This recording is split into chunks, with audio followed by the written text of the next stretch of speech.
মেহেকের পাতা ফাঁদে পা দিয়ে দিল কৃপান। হ্যাঁ বন্ধুরা, গীতা এলএলবি সিরিয়ালের আজকের পর্বে আমরা দেখতে পাবো রূপারানী দেবীকে পালিয়ে যেতে গীতা বাধা দিলে রূপারানী দেবী বলে, এইভাবে আপনি আমাকে জোর করতে পারেন না, আমারও কিন্তু অনেক লোকজনের সঙ্গে জানাশোনা আছে, আমি থানার বড়বাবুকে চিনি আর কিরণ দাদাবাবুকেও চিনি, আমি কিচ্ছু বলবো না, কারণ টাকা কথা বলে, আর টাকা দিলে রূপারানী কথা বলে। তখন গীতা বলে, আপনার সঙ্গে যে কিরণকান্তি বাবুর যোগাযোগ আছে তার ভিডিও রেকর্ডিং হয়ে গেছে, ঠিক সময় মতো প্রমাণ হিসাবে কোর্টে প্রেস করে দেব।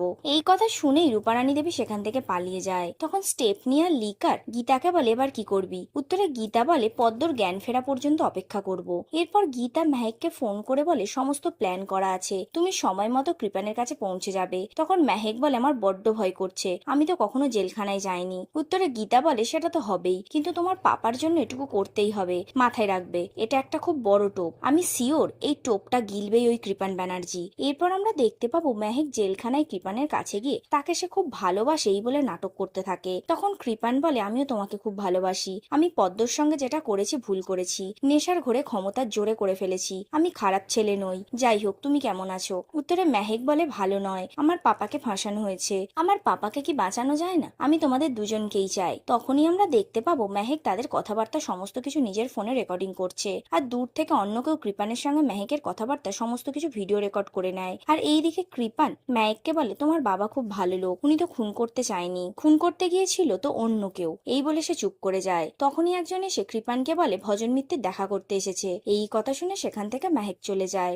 এরপরে ভজন কৃপানের কাছে এসে বলে, তোমার সঙ্গে কি কেউ দেখা করতে এসেছিল? উত্তরে কৃপান বলে, না না, কেউ আসেনি, যাই হোক কি খবর? উত্তরে ভজন বলে, তোমার প্ল্যান অনুযায়ী সবকিছু চলছে, মোক্ষম প্ল্যান করেছিলে, এক ঢিলে যে কতগুলো পাখি মরেছে কেউ বুঝতে পারছে না। তখনই আমরা দেখতে পাবো মেহেক লুকিয়ে ভজন এবং কৃপানের কথা শুনে মনে মনে বলে, কোনো পাখি মরেনি, ভজন মিত্তির শুধু খাঁচায় বন্দি আছে, আর সেই খাঁচা খুলে দেবে অ্যাডভোকেট গীতা এলএলবি। অন্যদিকে সাত্বিক বারবার গিনিকে ফোন করলেও সে ফোন রিসিভ না করে স্বপ্না দেবীকে দিয়ে ফোন রিসিভ করায়। তখন সাত্বিক বলে, ও আপনি? গিনি নেই? উত্তরে স্বপ্না দেবী বলে, আছে, কিন্তু কি বলবে আমাকে বলো। তখন সাত্বিক বলে, না না, ওকেই ফোনটা দিন, ওকে বলবো। এই কথা শুনে স্বপ্না দেবী গিনিকে ফোন দেওয়ার চেষ্টা করে, কিন্তু তখনও গিনি কথা বলতে না চাইলে সাত্বিক স্বপ্না দেবীকে বলে, আরে ওকে জিজ্ঞাসা করুন, আমি কিছু খুঁজে পাচ্ছি না, আমার গেঞ্জি রুমাল সব কোথায় রেখে গেছে। এই কথা শুনে গিনি বলে, শুধু মুখেই হম্বিতম্বি, কাজের নামে অষ্টরম্বা। তখন সাত্বিক বলে, এখন আমাকে অষ্টরম্বা বলা হচ্ছে? ও নিজেই অষ্টরম্বা, আমি কিচ্ছু খুঁজে পাচ্ছি না, ওকে বলতে বলুন না। এই কথা শুনে গিনি কোথায় কি আছে সবটা জানিয়ে বলে, কিছু জানে না, শুধু আমাকে ফোন করবে। তখন সাত্বিক বলে, ঠিক আছে, আর ফোন করবো না। উত্তরে গিনি বলে, ঠিক আছে, বাজি রইলো, এই বলে গিনি ফোন রেখে দেয়। কিছুক্ষণ পর আবার সাত্বিক ফোন করে ওয়ালেট কোথায় আছে জানতে চাইলে গিনি সেটি কোথায় আছে জানিয়ে বলে,